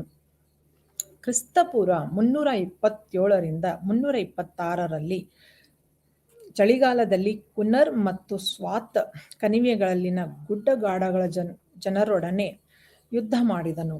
ನಂತರ ಅರ್ನಾಸ್ ಕೋಟೆಯ ಮೇಲೆ ದಾಳಿ ಮಾಡಿ ನೈಸ್ ನಗರವನ್ನು ವಶಪಡಿಸಿಕೊಂಡನು. ನಂತರ ಅಲೆಕ್ಸಾಂಡರನು 20,000 ಪದಾತಿಗಳ 30,000 ಅಶ್ವಶಸ್ತ್ರ ಮತ್ತು 30 ಆನೆಗಳನ್ನು ಅಶ್ವಾಕಿನೊಯ್ಯರನ್ನು ಎದುರಿಸಿದನು. ಅಸ್ಸಾಕಿನೊಯ್ಗಳು ರಾಜಧಾನಿ ಮಸ್ಕವ್ವಾಗಿದ್ದು ಅದು ಶಕ್ತಿಶಾಲಿ ಕೋಟೆಯಿಂದ ಆವೃತವಾದ ನಗರವಾಗಿತ್ತು. ಅಲೆಕ್ಸಾಂಡರನು ಈ ರಾಜ್ಯವನ್ನು ಗೆಲ್ಲುವುದು ಅಸಾಧ್ಯವೆಂದು ಭಾವಿಸಿದನು. ಅಲೆಕ್ಸಾಂಡರನು ಭಾರತದ ಮೇಲೆ ದಂಡೆತ್ತಿ ಬಂದಾಗ ಭಾರತದ ವಾಯು ಭಾಗವು ಅನಿರೀಕ್ಷಿತವಾಗಿ ಹೆರೋಡೋಟಸ್ ಬರವಣಿಗೆಗಳು ಪ್ರಕಾರ ಭಾರತವು ಅನೇಕ ಚಿಕ್ಕ ಚಿಕ್ಕ ರಾಜ್ಯಗಳಾಗಿ ವಿಭಾಗವಾಯಿತು. ಆ ಚಿಕ್ಕ ರಾಜ್ಯಗಳನ್ನು ಯಾವುದೇ ಕೇಂದ್ರ ಶಕ್ತಿ ಇರಲಿಲ್ಲ. ಆ ಚಿಕ್ಕ ಚಿಕ್ಕ ರಾಜ್ಯಗಳ ಸಂಪತ್ತು ಬಹಳ ಕಡಿಮೆಯಾಗಿದ್ದು ಯಾವುದೇ ವಿದೇಶಿ ದಾಳಿಯನ್ನು ಎದುರಿಸುವಷ್ಟು ಶಕ್ತಿ ಇರಲಿಲ್ಲ.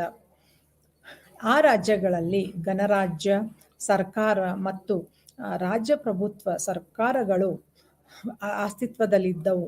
ಪರ್ಷಿಯನ್ ಸಾಮ್ರಾಜ್ಯದ ಆಡಳಿತದಲ್ಲಿ ಕಳೆದುಕೊಂಡ ರಾಜ್ಯ ಹಾಗೂ ಸಂಪತ್ತನ್ನು ಅದರ ಅವನತಿಯ ನಂತರ ಪುನರ್ಪಡೆಯಲು ಆ ರಾಜ್ಯಗಳೇ ಹೋರಾಟ ನಡೆಸುತ್ತಿದ್ದವು. ಆ ಚಿಕ್ಕ ಚಿಕ್ಕ ರಾಜ್ಯಗಳಲ್ಲಿ ಇದ್ದ ದ್ವೇಷ, ಅಸೂಯೆ, ಅಧಿಕಾರದಾಹಗಳು ಅವುಗಳನ್ನು ಒಗ್ಗೂಡದಂತೆ ಮಾಡಿದ್ದವು. ಅಲೆಕ್ಸಾಂಡರ್ ಭಾರತಕ್ಕೆ ಬಂದಾಗ ಅಸ್ತಿತ್ವದಲ್ಲಿದ್ದ ಕೆಲವು ಪ್ರಮುಖ ರಾಜ್ಯಗಳೆಂದರೆ ಅಭಿಸಾರ, ಅಗಸ್ತ್ಯ, ಹಾಗೆಯೇ ಮಲ್ಯಾಯ, ಸುಫೈಟ ರಾಜ್ಯ, ನ್ಯಾಜ, ತಕ್ಷಶಿಲೆಯ ಅಂಬಿ. ವಾಯು ಭಾರತವು ರಾಜಕೀಯ ಅನೇಕತೆಯ ಬೀಡಾಗಿದ್ದವು. ಅಲೆಕ್ಸಾಂಡರ್ನ ದಂಡಯಾತ್ರೆಗೆ ಒಂದು ಸೂಕ್ತ ಸಮಯವಾಗಿ ಮಾರ್ಪಟ್ಟಿತು. ಅಲೆಕ್ಸಾಂಡರ್ನ ಭಾರತದ ದಾಳಿ ಅನೇಕ ಪರೋಕ್ಷ ಮತ್ತು ಪ್ರತ್ಯಕ್ಷ ಪರಿಣಾಮಗಳನ್ನು ಬೀರಿತು. ಅಲೆಕ್ಸಾಂಡರ್ನ ದಾಳಿಯು ಭಾರತದ ಗಡಿಭಾಗದಿಂದ ಅಥವಾ ಗಡಿಭಾಗದ ಪ್ರದೇಶಗಳಿಗೆ ಮಾತ್ರ ಸೀಮಿತವಾಗಿದ್ದು, ಅವನು ಜಯಿಸಿದ ರಾಜ್ಯಗಳು, ಯುದ್ಧಗಳು ಸೈನಿಕವಾಗಿ ಹಾಗೂ ರಾಜಕೀಯವಾಗಿ ಅಂತಹ ಪ್ರಮುಖವಾದದ್ದಾಗಿರಲಿಲ್ಲ. ಅವನು ಭಾರತದ ಉತ್ತರದಲ್ಲಿ ಕೇಂದ್ರೀಯ ಶಕ್ತಿಗಳನ್ನು ಎದುರಿಸದೆ ಹೋದದ್ದರಿಂದ ಅವನ ಭಾರತದ ದಿಗ್ವಿಜಯವನ್ನು ಯಶಸ್ವಿ ಎಂದು ಹೇಳಲಾಗುವುದಿಲ್ಲ. ಅಲೆಕ್ಸಾಂಡರನು ಭಾರತದಲ್ಲಿ ಇದ್ದದ್ದು ಕೇವಲ 19 ತಿಂಗಳು. ಈ ಅಲ್ಪ ಅವಧಿಯಲ್ಲಿ ಅವನು ಯುದ್ಧಗಳಲ್ಲೇ ತೊಡಗಿದ್ದರಿಂದ ಆಡಳಿತದ ವ್ಯವಸ್ಥೆಯನ್ನು ಸಂಘಟಿಸಲು ಸಾಧ್ಯವಾಗಲಿಲ್ಲ. ಅದೇ ರೀತಿಯಾಗಿ ಅಲೆಕ್ಸಾಂಡರನ ದಾಳಿಯಿಂದಾಗಿ ಭಾರತೀಯರು ಅನೇಕ ಹೊಸ ಯುದ್ಧ ವಿಧಾನಗಳನ್ನು ಹಾಗೂ ಯುದ್ಧೋಪಕರಣಗಳನ್ನು ಉಪಯೋಗವನ್ನು ಕಲಿತರು. ಅಲೆಕ್ಸಾಂಡರ್ನಿಂದ ಭಾರತೀಯ ಸೈನಿಕರು ಕಲಿಯಬೇಕಾಗುವುದು ಬಹಳಷ್ಟಿತ್ತು, ಆದರೆ ಅವರು ಕಲಿಯಲಿಲ್ಲ. ಮುಂದೆ ಸ್ಥಾಪನೆಗೊಂಡ ಮೌರ್ಯ ಸಾಮ್ರಾಜ್ಯದ ಸೈನ್ಯವು ಭಾರತೀಯ ಪದ್ಧತಿ ಪ್ರಕಾರವೇ ರಚನೆಗೊಂಡಿತು. ಅದರಲ್ಲಿ ಮೌರ್ಯ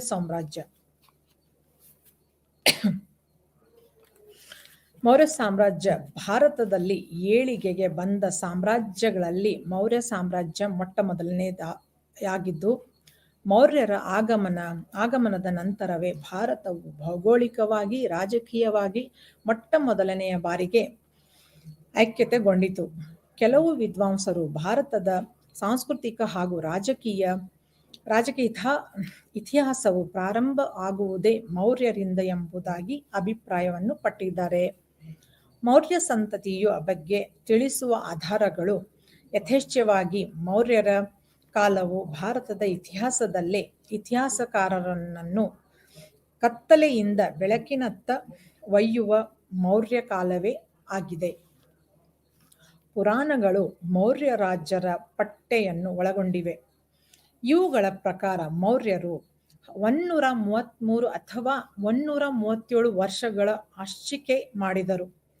ಬೌದ್ಧ ಮತ್ತು ಜೈನ ಸಾಹಿತ್ಯಗಳಲ್ಲಿ ಚಂದ್ರಗುಪ್ತ ಮೌರ್ಯನು ನಂತರದನ್ನು ನಾಶ ಮಾಡಿದ ಬಗ್ಗೆ ಅಶೋಕನು ಬೌದ್ಧ ಧರ್ಮದ ಸ್ವೀಕರಿಸುವುದಕ್ಕೆ ಹಿಂದಿನ ಜೀವನವನ್ನು ಕುರಿತು ತಿಳಿಸುತ್ತವೆ. ಬೌದ್ಧ ಧರ್ಮದ ಸಿಂಹಳಿ ಸಾಹಿತ್ಯದಲ್ಲಿ ಬೌದ್ಧ ಧರ್ಮವು ಶ್ರೀಲಂಕಾದಲ್ಲಿ ಹೇಗೆ ಪ್ರಸರಿಸಿತು, ಅಶೋಕನ ಮತಪ್ರಸಾರ, ಪಾಟಲಿಪುತ್ರದ ಬೌದ್ಧ ಮಹಾಸಭೆಗಳ ಬಗ್ಗೆ ತಿಳಿಸುತ್ತವೆ. ಅಶೋಕನ ಶಿಲಾಶಾಸನಗಳು ಆಜ್ಞೆಯ ಮೇರೆಗೆ ರಚಿತವಾದ ರಾಜಾಜ್ಞೆಗಳಾಗಿವೆ. ಪಡೆದಿವೆ. ಪಾಳಿ ಹಾಗೂ ಪ್ರಾಕೃತ ಭಾಷೆಗಳ ಮಿಶ್ರಣದ ಭಾಷೆಯಲ್ಲಿ ಇವು ರಚಿತವಾಗಿದ್ದು, ಬ್ರಾಹ್ಮಿ ಲಿಪಿಯನ್ನು ಹೆಚ್ಚಾಗಿ ಬಳಸಲಾಗಿದೆ. ಪೇಶಾವರ ಭಾಗದಲ್ಲಿ ಇರೋಸ್ಟಿ ಲಿಪಿಯನ್ನು ಬಳಸಲಾಗಿದೆ. ಈ ಶಾಸನಗಳು ಅಶೋಕನ ನೈತಿಕ ನಿಯಮಗಳನ್ನು, ಅಶೋಕ ಧರ್ಮ, ಅವನ ಆಡಳಿತ, ಅವನ ಕಲ್ಯಾಣ ಕಾರ್ಯಕ್ರಮಗಳನ್ನು ಒಳಗೊಂಡಿವೆ. ಮೌರ್ಯ ಸಂತತಿಯ ಸ್ಥಾಪಕ ಚಂದ್ರಗುಪ್ತ ಮೌರ್ಯ. ಚಂದ್ರಗುಪ್ತನು ಮಗಧದ ದೊರೆ ಧನಂದನನ್ನು ಸೋಲಿಸಿ ಅಧಿಕಾರಕ್ಕೆ ಬಂದನು. ಗ್ರೀಕ್ ಲೇಖಕ ಜಪ್ಸಿನನ್ನು ಚಂದ್ರಗುಪ್ತನನ್ನು ಕುರಿತು ಭಾರತದ ಈ ಹೊಸ ನಾಯಕನು ಚಂದ್ರಗುಪ್ತವನೆಂಬ ಯುವಕ. ಸಂಸ್ಕೃತವು ನಿರ್ಣಯಿಸಿದಂತೆ ರಾಜ್ಯಾಧಿಕಾರಿಯನ್ನು ವಹಿಸಿಕೊಳ್ಳಲು ಮುಂದೆ ಬಂದ ಸಾಮಾನ್ಯ ಕುಲದ ವ್ಯಕ್ತಿಯಿಂದ ವರ್ಣಿಸಿದ್ದಾನೆ. ತಾಯಿ ಮಾರಿಯಾನಗರದ ರಾಜನ ಹೆಂಡತಿಯಾಗಿದ್ದರು. ಆ ರಾಜನನ್ನು ಅವನು ಅಧಿಕಾರಿಯೊಬ್ಬ ಕೊಲೆಗೈದನು ಮತ್ತು ವಿಧವೆಯ ರಾಣಿಯನ್ನು ಅವನ ತಮ್ಮ ಪಾಟಲಿಪುತ್ರಕ್ಕೆ ಕರೆತಂದನು. ಅಲ್ಲಿ ಆಕೆ ಒಂದು ಮಗುವಿಗೆ ಜನ್ಮವಿತ್ತಳು. ಅವನೇ ಚಂದ್ರಗುಪ್ತ. ಬೆಳೆದ ಆ ಬಾಲಕನಲ್ಲಿ ವಿಶೇಷ ನಾಯಕತ್ವದ ಗುಣಗಳು ಅವನ ಆಟಗಳಲ್ಲಿ ಗುರುತಿಸಿದ ಬಾಣಕ್ಯನು ಅವನೊಬ್ಬ ರಾಜನಾಗುವಂತೆ ತರಬೇತಿ ನೀಡಿದನು. ಇವನು ರಾಜನಾಗುವುದಕ್ಕೆ ಮೊದಲು ತಕ್ಷಶಿಲೆಯಲ್ಲಿ 9 ವರ್ಷ ತರಬೇತಿ ನೀಡಲಾಗಿತ್ತು. ಜೈನ ಪರಂಪರೆಯ ಪ್ರಕಾರ ಚಂದ್ರಗುಪ್ತ ಆಳ್ವಿಕೆಯ ಕೊನೆಯ ವರ್ಷಗಳಲ್ಲಿ ಸಾಮ್ರಾಜ್ಯದಲ್ಲಿ ಕ್ಷಾಮ ಉಂಟಾಯಿತು. ರಾಜನು ಸಲ್ಹೇಕನ ವ್ರತ ಕೈಗೊಂಡು ಕ್ರಿಸ್ತಪೂರ್ವ 299ರಲ್ಲಿ ನಿಧನನಾದನು. ಅಲ್ಲಿಯ ಚಂದ್ರಗುಪ್ತ ಬಸದಿ ಈ ಅಂಶವನ್ನು ಸ್ಪಷ್ಟಪಡಿಸುತ್ತದೆ. ಆದರೆ ಗ್ರೀಕರಿಂದ ದೊರೆತಿರುವ ಸಾಕ್ಷ್ಯಗಳ ಮೇರೆಗೆ ಅವನು ಯಜ್ಞಯುಗಾದಿಗಳನ್ನು ಮಾಡುವ ಪದ್ಧತಿಯನ್ನು ಬಿಟ್ಟಿರಲಿಲ್ಲ ಹಾಗೂ ಜೈನ ಧರ್ಮದ ತತ್ವಕ್ಕೆ ವಿರುದ್ಧವಾಗಿ ಬೇಟೆಯಾಡುವುದನ್ನು ಅವನಿಗೆ ಬಹು ಪ್ರಿಯವಾಗಿತ್ತು ತಿಳಿದುಬರುತ್ತದೆ. ಅದೇ ರೀತಿಯಾಗಿ ಚಂದ್ರಗುಪ್ತ ಮೌರ್ಯ ನಂತರ ಚಂದ್ರಗುಪ್ತ ಮೌರ್ಯನ ಉತ್ತರಾಧಿಕಾರಿಯಾಗಿ ಅವನ ಮಗ ಬಿಂದುಸಾರನು ಸಿಂಹಾಸನ ಏರಿದನು. ಟಿಬೇಟನ್ ಐತಿಹಾಸಿಕನಾದ ತಾರಾನಾಥನ ಪ್ರಕಾರ ಬಿಂದುಸಾರನು 16 ನಗರಗಳು, ರಾಜರುಗಳನ್ನು ಮತ್ತು ಮಂತ್ರಿಗಳನ್ನು ಕೌಟಿಲ್ಯನ ಸಹಾಯದಿಂದ ನಾಶಪಡಿಸಿದನೆಂದು, ಅದರ ಬಿಂದುಸಾರನು ಪೂರ್ವ ಮತ್ತು ಪಶ್ಚಿಮ ಸಮುದ್ರಗಳ ನಡುವಿನ ರಾಜ್ಯಗಳನ್ನು ತನ್ನ ಸಾಮ್ರಾಜ್ಯಕ್ಕೆ ಸೇರ್ಪಡಿಸಿಕೊಂಡನು.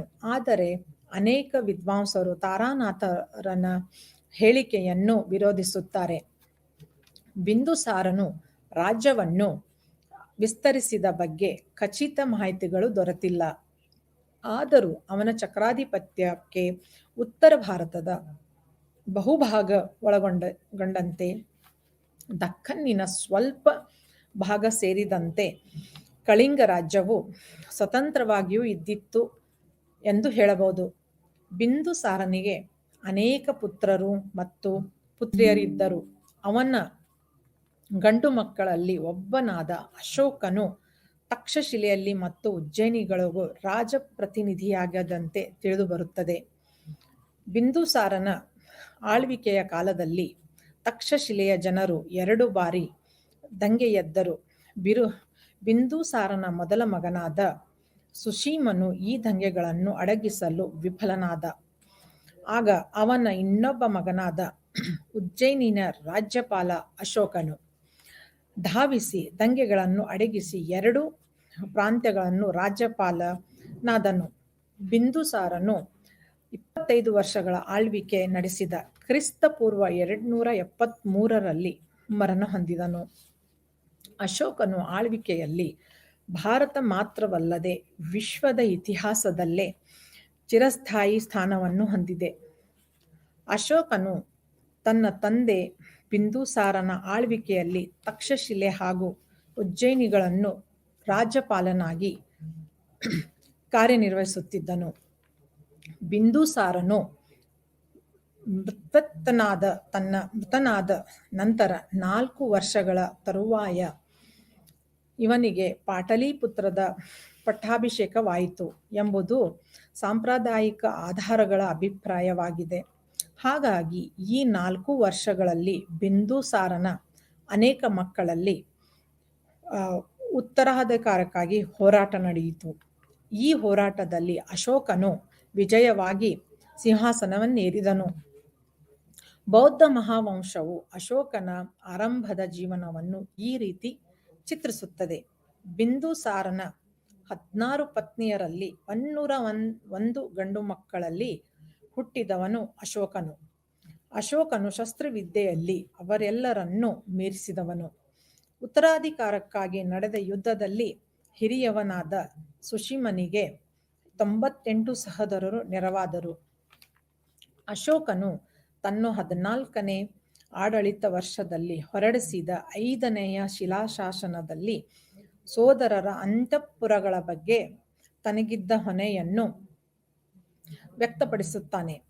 ಆದ್ದರಿಂದ ಅವನು ತನ್ನ ಸೋದರನನ್ನು ಕೊಂದನೆಂಬುದು ಬೌದ್ಧ ಸಾಹಿತ್ಯಗಳು ಕಲ್ಪನೆಯ ಕಥೆಗಳಾಗಿವೆ ಎಂದು ಹೇಳಬಹುದು.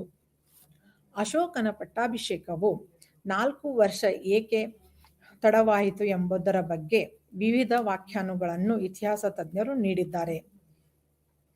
ವಿ.ಎ. ಸ್ಮಿತ್ ಮತ್ತು ನೀಲಕಂಠ ಶಾಸ್ತ್ರಿಯವರ ಪ್ರಕಾರ ಉತ್ತರಾಧಿಕಾರಕ್ಕಾಗಿ ನಡೆದ ಹೋರಾಟವು ಪಟ್ಟಾಭಿಷೇಕ ಕಾರ್ಯಕ್ಕೆ ವಿಳಂಬವಾಯಿತೆಂದು ಹೇಳುತ್ತಾರೆ. ಹೀಗೆ ಅಧಿಕಾರಕ್ಕೆ ಬಂದ ಅಶೋಕನು ತನ್ನ ಹಿಂದಿನವರ ಆಕ್ರಮಣ ನೀತಿಯನ್ನು ಅನುಸರಿಸಿದನು. ವಿದೇಶಿ ಶಕ್ತಿಗಳೊಂದಿಗೆ ಸ್ನೇಹಪೂರ್ವ ಸಂಬಂಧ ಹೊಂದಿದ್ದನು. ಕಲ್ಹಣನ್ ರಾಜತರಂಗಿಣಿಯ ಪ್ರಕಾರ ಕಾಶ್ಮೀರವನ್ನು ಅಶೋಕನು ಜಯಿಸಿ ತನ್ನ ಸಾಮ್ರಾಜ್ಯಕ್ಕೆ ಸೇರಿಸಿಕೊಂಡನೆಂದು ಕೆಲವರು ಹೇಳುತ್ತಾರೆ. ಅಶೋಕ ತನ್ನ 13ನೇ ಬಂಡೆಗಲ್ಲು ಶಾಸನದಲ್ಲಿ ತಾನು ಸಿಂಹಾಸನವನ್ನೇರಿದ 9ನೇ ವರ್ಷದಲ್ಲಿ ಕಳಿಂಗ, ಇಂದಿನ ಸರಿಸುಮಾರು ಒರಿಸ್ಸಾ ರಾಜ್ಯ, ಕಳಿಂಗ ರಾಜ್ಯದ ಮೇಲೆ ಆಕ್ರಮಣ ನಡೆಸಿದ್ದನೆಂದು ತಿಳಿಸಿದ್ದಾರೆ. ಈ ಶಾಸನದಲ್ಲಿ ಅಶೋಕನ ಯುದ್ಧದ ಪರಿಣಾಮಗಳು ತನ್ನ ಮೇಲೆ ಹಾಗೂ ತನ್ನ ರಾಜನೀತಿಯ ಮೇಲೆ ಹೇಗೆ ಪರಿಣಾಮ ಬೀರಿದೆವೆಂಬುದು ವಿವರಿಸಿದ್ದಾರೆ. ಕಳಿಂಗ ಯುದ್ಧದ ಪರಿಣಾಮಗಳು. ಕಳಿಂಗ ಯುದ್ಧದಲ್ಲಿ ರಣರಂಗದಲ್ಲಿ ಆದ ಭಯಂಕರ ಕೊಲೆ ಸಾವು ನೋವುಗಳಿಂದಾಗಿ ಅಶೋಕನ ಹೃದಯವು ತಲ್ಲಣಗೊಂಡ ಆತನು ದುಃಖಿತನಾದನು. ಕಳಿಂಗ ಯುದ್ಧದ ಪರಿಣಾಮವಾಗಿ ಅಶೋಕನ ನೀತಿ ಮತ್ತು ಗುಣಗಳು ಸಂಪೂರ್ಣವಾಗಿ ಬದಲಾವಣೆ ಎನ್ನಬಹುದು. ಏಕೆಂದರೆ ಅಶೋಕನು ತುಂಬಾ ಮೊದಲು ಕ್ರೂರಿಯಾಗಿದ್ದನೆಂದು ಕೆಲವು ಆಧಾರಗಳು ತಿಳಿಸುತ್ತವೆ. ಅಶೋಕನು ಬೌದ್ಧ ಧರ್ಮಿ ಆಗುವ ಮೊದಲು ಅವನು ತುಂಬಾ ಕ್ರೂರಿ ಇದ್ದನೆಂದು ಆಧಾರಗಳು ತಿಳಿಸುತ್ತವೆ. ಕಳಿಂಗ ಯುದ್ಧ ಆದ ನಂತರ ಅಶೋಕನು ಬೌದ್ಧ ಧರ್ಮಿಯಾಗುವ ಮೊದಲು ಶಿವನ ಆರಾಧಕನಾಗಿದ್ದನು. ಕೆಲವು ಶಾಸನಗಳು ಹಾಗೂ ಕಲ್ಹನ್ ಮತ್ತು ಅಬುಲ್ ಫಜಲ್ ರವರ ಪ್ರಕಾರ ಕಾಶ್ಮೀರದಲ್ಲಿ ಜೈನ ಧರ್ಮವನ್ನು ಅಶೋಕನೇ ಪ್ರಸಾರ ಮಾಡಿದ್ದನೆಂದು, ಹಾಗಾಗಿ ಪ್ರಾಥಮಿಕವಾಗಿ ಜೈನರಾಗಿದ್ದನೆಂದು ಕೆಲವು ವಿದ್ವಾಂಸರು ಅಭಿಪ್ರಾಯಪಟ್ಟಿದ್ದಾರೆ. ಆದರೆ ಮೊದಲನೆಯ ಚಿಕ್ಕ ಬಂಡೆ ಕಲ್ಲು ಶಾಸನವು ಅಶೋಕನ ಬೌದ್ಧ ಉಪಸಾಹಕನಾದನೆಂಬುದು ತಿಳಿಸುತ್ತದೆ. ಅಶೋಕನ ಪೂರ್ವಿಕರಾದ ಚಂದ್ರಗುಪ್ತ ಮೌರ್ಯ ಮತ್ತು ಬಿಂದು ಸಾರನು ಸಹ ತಮ್ಮ ಪ್ರಜೆಗಳ ಬೌದ್ಧಿಕ ಜೀವನದ ಬಗ್ಗೆಯೂ ಆಸಕ್ತಿ ತಿಳಿದವರಾಗಿದ್ದರು. ಚಂದ್ರಗುಪ್ತ ಮತ್ತು ಬಿಂದುಸಾರ ಜೈನ ಮತಾವಲಂಬಿಗಳಾಗಿದ್ದರು. ಅಶೋಕನು ತನ್ನ ರಾಜ್ಯದಲ್ಲಿ ಎಲ್ಲ ಪ್ರಜೆಗಳ ತಾರ್ಕಿಕ, ನೈತಿಕ ಹಾಗೂ ಆಧ್ಯಾತ್ಮಿಕ ಜ್ಞಾನವನ್ನು ಸಾಧಿಸುವುದೇ ಅಶೋಕನ ಗುರಿಯಾಗಿತ್ತು. ಈ ಗುರಿಯನ್ನು ಸಾಧಿಸಲು ಸಮರ್ಥನಾದ ಹಾಗೂ ಪರ್ಯಾಯಕರಾದ ಅಧಿಕಾರಿಗಳ ಸಹಾಯದಿಂದ ಸರ್ವೋಪಕಾರಿ ಆದರ್ಶ ರಾಜ್ಯವನ್ನು ಪ್ರಭುತ್ವವನ್ನು ಪ್ರತಿಷ್ಠಾಪಿಸಿದನು. ಒಂದನೆಯ ಕಳಿಂಗ ಶಾಸನದಲ್ಲಿ ಅಶೋಕನು ತನ್ನ ರಾಜ್ಯಪಾಲರುಗಳಿಗೆ ಹೀಗೆ ಸೂಚನೆ ಕೊಟ್ಟಿದ್ದಾನೆ. ಎಲ್ಲ ಮನುಷ್ಯರು ನನ್ನ ಮಕ್ಕಳ ಸರಿ. ನನ್ನ ಮಕ್ಕಳಿಗೋಸ್ಕರವಾಗಿ ಇಹಲೋಕದಲ್ಲಿ ಹಾಗೂ ಪರಲೋಕದಲ್ಲಿ ಹೀಗೆ ನಾನು ಸುಸಮೃದ್ಧಿ ಹಾಗೂ ಸಂತೋಷವನ್ನು ಬಯಸುತ್ತೇನೆಯೋ ಹಾಗೆಯೇ ನನ್ನ ಪ್ರಜೆಗಳಾಗಿಯೂ ಅದನ್ನು ಬಯಸುತ್ತೇನೆ. ಕಳಿಂಗ ಯುದ್ಧದ ನಂತರ ಬೌದ್ಧ ಧರ್ಮವನ್ನು ಸ್ವೀಕರಿಸಿದ ಅಶೋಕನು ಅದನ್ನು ಬೃಹತ್ ಪ್ರಮಾಣದಲ್ಲಿ ಪ್ರಚಾರ ಕಾರ್ಯಗೊಂಡನು. ಕೆಲವು ಆಧಾರಗಳು ವಿದ್ವಾಂಸರ ಹೇಳಿಕೆ ಪ್ರಕಾರ ಇಡೀ ಭಾರತದಲ್ಲಿ ಬೌದ್ಧ ಧರ್ಮವನ್ನು ಪ್ರಚಾರ ಮಾಡಿದವನು ಅಶೋಕನೆಂದು ತಿಳಿದು ಬರುತ್ತದೆ. ಪ್ರಚಾರ ಕಾರ್ಯಗೊಂಡನು. ಬೌದ್ಧ ಧರ್ಮವನ್ನು ಪ್ರಚಾರ ಮಾಡಲು ಅಶೋಕನು ಬುದ್ಧನಿಗೆ ಸಂಬಂಧಿಸಿದ ಯಾತ್ರಾ ಸ್ಥಳಗಳಾದ ಲುಂಬಿನಿಯನ ಸಾರಾನಾಥ್, ಶ್ರಾವಸ್ತಿ, ಕುಶಿನಗರ್ ಮುಂತಾದ ಕಡೆ ಧರ್ಮ ಯಾತ್ರೆಗಳನ್ನು ಕೈಗೊಂಡನು. ತನ್ನ ಧರ್ಮಯಾತ್ರೆಯ ದಾರಿಯಲ್ಲಿನ ಎಲ್ಲ ಜನರಿಗೂ ಧರ್ಮದ ಸಂದೇಶಗಳನ್ನು ಬೋಧಿಸುತ್ತಾ ಚರ್ಚಿಸುತ್ತಾ ಅವರನ್ನು ಬೌದ್ಧ ಧರ್ಮೀಯರನ್ನಾಗಿಸಿದನು. ಬೌದ್ಧ ಧರ್ಮಿ ಭಿಕ್ಷುಗಳು ಅನುಕೂಲಕ್ಕಾಗಿ ಅಶೋಕನು ತನ್ನ ವಿಶಾಲ ಸಾಮ್ರಾಜ್ಯದ ನಾನಾ ಕೇಂದ್ರಗಳಲ್ಲಿ ಸಂಘಾರಾಮಗಳನ್ನು, ವಿಹಾರಗಳನ್ನು ಹಾಗೂ 84,000 ಸ್ತೂಪಗಳನ್ನು ನಿರ್ಮಿಸಿದನೆಂದು ಬೌದ್ಧ ದಾಖಲೆಗಳು ಉಲ್ಲೇಖಿಸಿವೆ. ಅಶೋಕನ ಹೊರಡಿಸಿರುವ ಶಾಸನಗಳು ಭಾರತದ ವಿವಿಧ ಮೂಲೆಗಳಲ್ಲಿ ದೊರೆತಿವೆ. ಈ ಶಾಸನಗಳ ಮೂಲಕ ಅವನು ಅನುಸರಿಸಿದ ಧಾರ್ಮಿಕ ಸಹಿಂಸೆ, ಅಹಿಂಸೆ, ದಯೆ, ದಾನ ಮುಂತಾದ ಮಾನವೀಯ ಸಂದೇಶಗಳನ್ನು ಆಗಿನ ಕಾಲದಲ್ಲಿ ಸಾಮಾಜಿಕ, ಆರ್ಥಿಕ, ಆಧ್ಯಾತ್ಮಿಕ ವ್ಯವಸ್ಥೆ ಬಗ್ಗೆ ತಿಳಿದುಕೊಳ್ಳಬಹುದು. ಅಶೋಕನ ಶಾಸನಗಳು ಭಾಷೆ ಮತ್ತು ಲಿಪಿ. ಅಶೋಕನ ಶಾಸನಗಳನ್ನು ಪ್ರಾಕೃತಿಕ ಭಾಷೆ ರಚಿತವಾಗಿದೆ. ಅದೇ ರೀತಿಯಾಗಿ ಅಶೋಕನ ಶಾಸನಗಳನ್ನು ಮುಖ್ಯ ಶಿಲಾಶಾಸನಗಳು, ಸ್ತಂಭ ಶಾಸನಗಳು, ಸ್ಮರಣಾರ್ಥಕ ಸ್ತಂಭಗಳ ಶಾಸನಗಳು ಮತ್ತು ಗುಹಾ ಶಾಸನಗಳು ಹೀಗೆ ಅಂತ ಹೇಳಬಹುದು. ಹೀಗೆ ಮೌರ್ಯರ ಕಾಲದಲ್ಲಿ ವಿವಿಧ ಎಡೆ ಕ್ಷೇತ್ರಗಳಾದ ಅದ್ಭುತ ಪ್ರಗತಿಯು ಭಾರತೀಯ ಇತಿಹಾಸದಲ್ಲೇ ಅದಕ್ಕೊಂದು ಉನ್ನತ ಸ್ಥಾನವನ್ನು ಕಲ್ಪಿಸಿದೆ.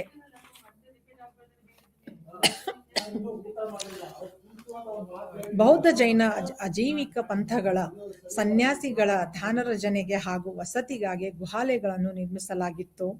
ಅಶೋಕ ಮತ್ತು ಆತನ ಮೊಮ್ಮಗನಾದ ದಶರಥ ಇಂತಹ ಅನೇಕ ಗುಹಾಲಯಗಳನ್ನು ನಿರ್ಮಿಸಿದ್ದಾರೆ. ಈ ಗುಹಾಲಯಗಳು ಗಯಾದಿಂದ 24 ಕಿಲೋಮೀಟರ್ ದೂರದಲ್ಲಿರುವ ಬರಾಬರ್ ಬೆಟ್ಟ ಪ್ರದೇಶದಲ್ಲಿದ್ದು, ಬರಾಬರ್ ಮತ್ತು ನಾಗಾರ್ಜುನನಿ ಗುಹಾಲಯಗಳೆಂದು ಕರೆಯುತ್ತಾರೆ.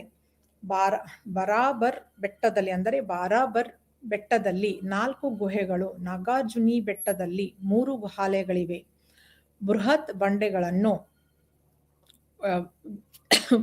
ಬಂಡೆಗಳನ್ನು ಕೊರೆದು ವಿಶಾಲ ಗುಹೆಗಳನ್ನು ನಿರ್ಮಿಸಿರುವ ಮೌರ್ಯ ಶಿಲ್ಪಕಲೆ ಕೌಶಲ್ಯತೆ ಮೆಚ್ಚುವಂತದ್ದಾಗಿದೆ. ಮೌರ್ಯರ ಕಲೆಯ ಸರಳತೆ ಕೂಡಿದ ಅದ್ಭುತ ಗಾಂಭೀರ್ಯವನ್ನು ಹೊಂದಿದ ಹಾಗೂ ಆಧ್ಯಾತ್ಮಿಕ ಸತ್ಯಸ್ಥಿತಿಯನ್ನು ಪ್ರತಿನಿಧಿಸುತ್ತದೆ ಎಂದು ಕಲಾತಜ್ಞರು ಅಭಿಪ್ರಾಯಪಟ್ಟಿದ್ದಾರೆ. ಹೀಗೆ ಮೌರ್ಯರ ಕಾಲದಲ್ಲಿ ವಿವಿಧ ಕ್ಷೇತ್ರಗಳಲ್ಲಾದ ಅದ್ಭುತ ಪ್ರಗತಿಯು ಭಾರತೀಯ ಇತಿಹಾಸದಲ್ಲೇ ಅದಕ್ಕೊಂದು ಉನ್ನತ ಸ್ಥಾನವನ್ನು ಕಲ್ಪಿಸಿದೆ. ಗ್ರೀಕ್ ಬರವಣಿಗೆಗಾರರ ಮೆಗಾಸ್ಥನೀಸ್ ಮತ್ತಿತರರು ಚಂದ್ರಗುಪ್ತನ ಅರಮನೆಯ ಭವ್ಯತೆ ವಿಶ್ವದಲ್ಲೇ ಆಶ್ಚರ್ಯಕಾರಕ ಹಾಗೂ ಸೌಂದರ್ಯದಿಂದ ಕೂಡಿದ ವಿಶಾಲ ಭವನೆಯೆಂದು ಪ್ರಶಂಸಿಸಿದ್ದಾರೆ.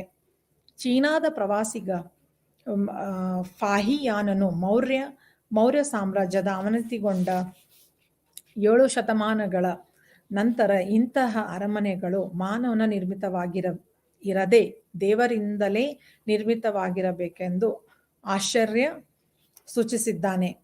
ಆದರೆ ಇವುಗಳನ್ನು ಇಟ್ಟಿಗೆ ಮರಗಳಿಂದ ನಿರ್ಮಿತವಾದ ಕಟ್ಟಡಗಳಾಗಿದ್ದು ಇಂದು ನಾಶವಾಗಿದೆ. ಇತ್ತೀಚೆಗೆ ನಡೆದ ಸಂಶೋಧನೆಯಲ್ಲಿ ಪಾಟ್ನಾ ಅಂದರೆ ಪಾಟಲಿಪುತ್ರದಲ್ಲಿ 100 ಕಂಬಗಳಿಂದ ಕೂಡಿದ ವಿಶಾಲವಾದ ಅಂಗಗಳಿರುವುದು ಕಂಡುಬಂದಿದೆ. ಮೌರ್ಯ ಕಲೆಯ ಸರಳತೆಯಿಂದ ಕೂಡಿದ ಅದ್ಭುತ ಗಾಂಭೀರ್ಯವನ್ನು ಹೊಂದಿದ ಹಾಗೂ ಆಧ್ಯಾತ್ಮಿಕ ಸತ್ಯಸ್ಥಿತಿಯನ್ನು ಪ್ರತಿನಿಧಿಸುತ್ತದೆ ಎಂದು ಕಲಾತಜ್ಞರು ಅಭಿಪ್ರಾಯಪಟ್ಟಿದ್ದಾರೆ.